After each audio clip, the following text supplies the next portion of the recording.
Медеу мұз айдынында конькимен жүгіруден Қазақстан Республикасы кубогының ақтық кезең өтіп жатыр. Жүлдені еліміздің 7 өңірінен және Алматы мен Астана қалаларынан келген 120 спортшы сарапқа салады. Кеше басталған сайыстың бағдарламасына сай 2 күн коньки шеберлері жекелей өнер көрсетсе, ақпанның 23 мен 24 күндері командалық есепте жарысады.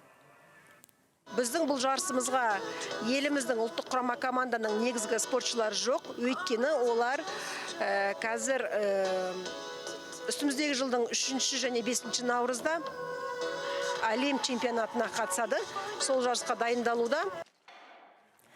Ұйымдастырушылардың айтуынша, конькимен жүгірушілердің меккесіне айналған Медеу мұз айдынында 5 жылға жуық жарыс өтпеген екен.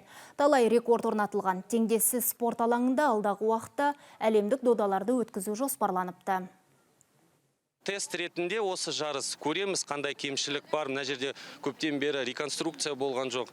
Қазір көмек бар. Бәріміз бірігіп жоғары деңгейде өткіземіз бұйырса.